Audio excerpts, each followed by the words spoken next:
సంబంధిత జిల్లా అధికారులతోటి, కలెక్టర్ గారితో మాట్లాడతాను. మాట్లాడి మీకు అభివృద్ధిలో ఇక్కడున్న యువత గంజాయి వైపు కాకుండా మీరు టూరిజం వైపు వెళ్ళాలి, సేవలు మీరు సర్వీస్ సెంటర్స్ పెట్టుకోవాలి, ఇక్కడ కూర్చోబెట్టి చిన్న చిన్న హోటల్స్ నడుపుకోవాలి.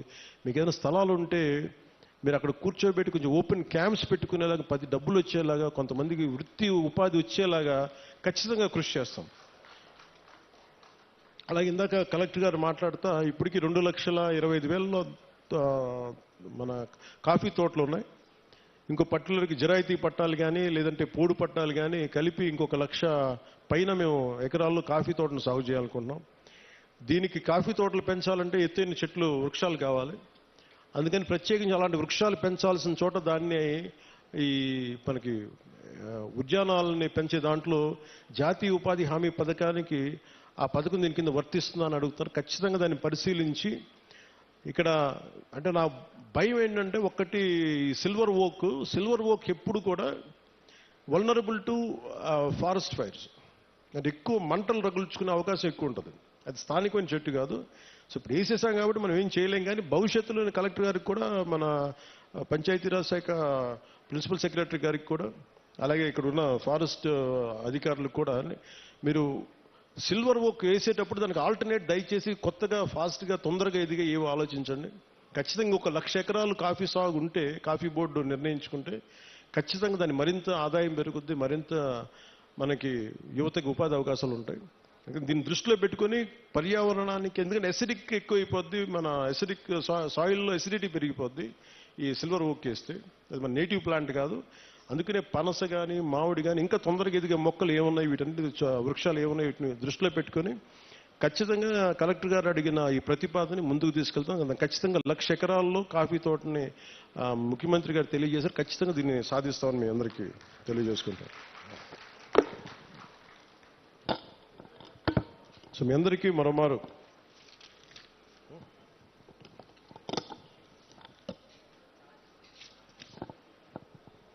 ఇంకా చేస్తారు. ఇంకా బస్తర్లోనూ ఇక్కడంతా ఇంకా మనకి చిల్లంగి అని చేస్తారంట. ఎప్పుడు చిన్నప్పుడు ఇప్పుడు నేను తులసి నవలు చదివాను, కానీ బస్తర్ నుంచి దార్కా వచ్చాడు, కాద్రా వచ్చాడు. నవల్స్లో బాగుంటుంది. కానీ నిజంగా అంటే ఎందుకో ప్రత్యేకించి పోలీస్ శాఖ అధికారులు నా దృష్టికి తీసుకొచ్చారు, ఎస్పీ గారు నా దృష్టికి తీసుకొచ్చారు, ఎస్పీ గారు, డిఎస్పీ గారు ఇద్దరు. అంటే అరకు పరిసర ప్రాంతాల్లో ఇప్పటికీ చాలా మంది చెడుపు, చిల్లంగి మరియు చేతబడి వంటి మూఢనమ్మకాలని ఉన్నాయి. దానివల్ల పొరపాటున మానసికంగా మన ఇంట్లో బాగలేకపోతే, ఒకరికి ఎవరికైనా మానసిక వ్యాధి ఏదైనా వస్తే, మనకు పడని శత్రువు ఎవడన్నా చిల్లంగి చేశాడు, చేతబడి చేశాడని చెప్పి కొట్టి చంపేయటం, ఇలాంటి చేయటం దాదాపు గత కొన్ని సంవత్సరాలుగా 9 మందిని చంపేశారనేది ఒక రికార్డు పోలీస్ శాఖ అధికారులు పెట్టారు.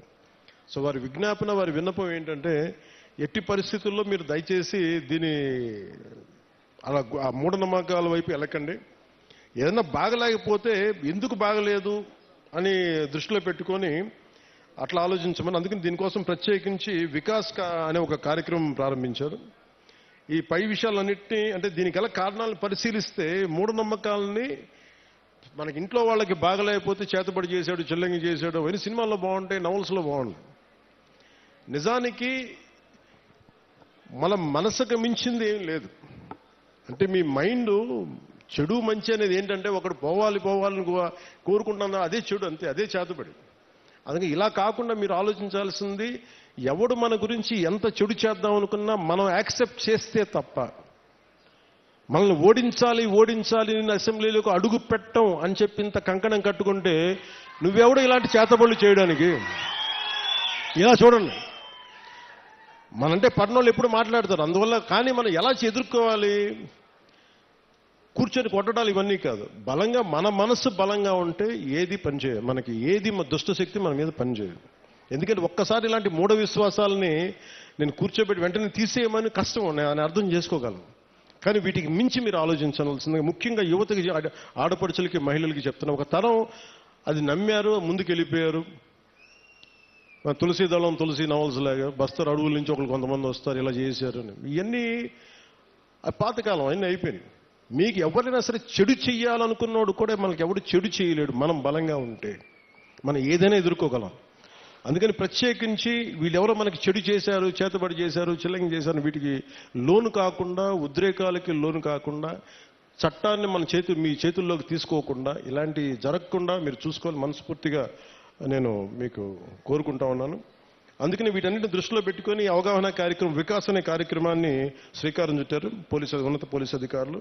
దీంట్లో భాగంగా జిల్లాలోని పోలీసు, రెవెన్యూ, వైద్య, ట్రైబల్ డిపార్ట్మెంట్ మరియు వివిధ రకాల సంస్థలు సంయుక్తంగా గ్రామాల్లో పర్యటించి ఇలాంటి చిలంగి కావచ్చు, ఇలాంటి చేతబడుల మీద కావచ్చు అవగాహన కల్పిస్తూ ఎవరికైనా సరే అనారోగ్య సమస్యలు ఉన్నా, మానసికంగా ఎటువంటి సమస్యలు, దానికి కారణం చిల్లంగి ఇటువంటి చేతబడులే కాదు, వారి యొక్క సమస్యకి పరిష్కార మార్గం హాస్పిటల్స్లో ఉంటుంది. లేదంటే ఏమున్నాయని చెప్పి వాటిని నిజంగా మనం కొంచెం లాజికల్గా ఆలోచించి మెడికల్ పాయింట్ ఆఫ్ వ్యూలో దాన్ని కరెక్ట్ చేయాలని మనస్ఫూర్తిగా పోలీస్ శాఖలు కోరుకున్నాను. మేము ఆంధ్రప్రదేశ్ ప్రభుత్వం, కూటమి ప్రభుత్వం నుంచి మేము కోరుకుంటా ఉన్నాం. అందుకని మీ అందరూ సహకరించి చట్టాలను దయచేసి చేతుల్లో తీసుకోకండి. గంజాయి పంటను మట్టుకు దయచేసి ఎట్టి పరిస్థితుల్లో కూడా మీరు పెంచుకోండి. ఎవరన్నా ఉంటే కూడా పోలీసు అధికారులకి మీరు ఇన్ఫర్మేషన్ ఇవ్వండి. నేనేం కోరుకున్నా అంటే పోలీసు అధికారులు కూడా, మీ గతంలో కూడా పాడేరు సభలో కూడా చెప్పాను, ఇది సామాజిక ఆర్థిక సమస్యగానే చూస్తాం తప్ప ప్రజలకి వీళ్ళు ఎడ్యుకేట్ దెమ్, వాళ్ళకి కొంత అవగాహన కల్పించి అటువంటి వైపు వెళ్లకుండా మీకు ఉద్యోగాలు వచ్చేలా, జీవనోపాధి కల్పించేలా ఈ ప్రభుత్వం మరింత శ్రద్ధ తీసుకుంటుంది, మరింత బాధ్యతగా ఉంటుంది మనస్ఫూర్తిగా తెలియజేసుకుంటూ,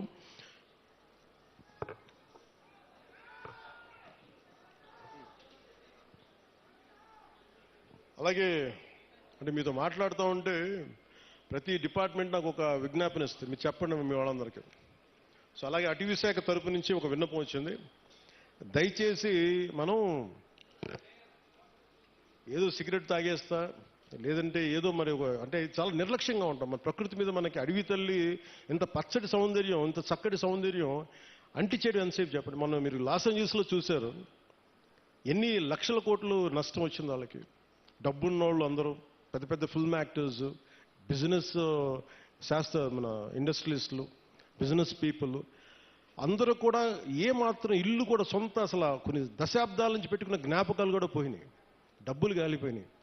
సో వీటన్నిటి దృష్టిలో పెట్టుకొని ఫారెస్ట్ ఫైర్స్ అనేది ఇది ముఖ్యంగా మన సమ్మర్ సీజన్ కాబట్టి, గ్రీష్మం కాబట్టి, మీరు ఎవరన్నా సరే కొంచెం బాధ్యతగా నిర్లక్ష్యంగా ఉంటే వారిని సరైన మార్గంలో పెట్టి మీరు ఎందుకంటే నిప్పు పెట్టకుండా మటుకు చూసుకోండి. ఒకసారి మీరు చిన్నపాటి తుంపల్ని మన ఇంటికి అడ్డంగా ఉన్నాయని చెప్పి మీరు మంట పెట్టేస్తే అది ఎటు కార్చిచ్చు అయిపోద్ది. వృక్షాలు కాలిపోతాయి, మన నీడనిచ్చే వృక్షాలు కాలిపోతాయి, మనకి ఎండనికే నీడనిచ్చే వృక్షాలు అంతరించిపోతాయి. ముఖ్యంగా మూగ జీవాలు, జంతువులు చచ్చిపోతాయి. అందుకని వీటిని దృష్టిలో పెట్టుకొని అడవులకి నిప్పు పెట్టే పరిస్థితులు ఏదైనా ఉంటే దయచేసి మీరు కొంచెం బాధ్యత తీసుకొని మీకు కనిపించినప్పుడు దాన్ని ఆర్పటం లేదు, అలాంటి పరిస్థితులు రాకుండా మీరు ఉత్పన్నం కాకుండా చూసుకోవాలి మనస్ఫూర్తిగా కోరుకుంటూ, మీ అందరూ బాగుండాలి, ఆయురారోగ్యాలతో ఉండాలి. నా కోరిక ఒకటే, వచ్చే ఎన్నికలకి మొత్తం మన్యమంతా కూటమి ప్రభుత్వం పతాకాలతో రెపరెపలాడాలి. ఎందుకు చెప్తున్నానంటే 5 సంవత్సరాల విలువైన సమయం మీరు ఇచ్చారు, మీ ఓటు వేశారు, మీ ఓటుకి వాళ్ళు విలువ ఇవ్వలేదు. కానీ మీరు ఓటు వేయకపోయినా నేను మీ ఓటుకి విలువ ఇచ్చి ఇక్కడికి వచ్చాను. అందుకని ఎందుకంటే నేను మీకోసం నేను పదే చెప్తున్నాను, 15 సంవత్సరాలు ఈ కూటమి ప్రభుత్వం ఉంటుంది. కేంద్రంలో ఎన్డీఏ ప్రభుత్వం, భారతీయ జనతా పార్టీ లీడింగ్ పార్టీగా నరేంద్ర మోదీ గారు ఎలాగైతే చేశారో అంత బలంగా 3 పర్యాయాలు ఉంటే తప్ప మనకి విభజన సమయం నుంచి గత పాలన వరకు ఎంత నలిగిపోయాం అది బయట పడాలి అంటే మాకు ఒక 15 సంవత్సరాల మీ ఆశీస్సులు కావాలి. మేము కింద పడతాం, మీద పడతాం.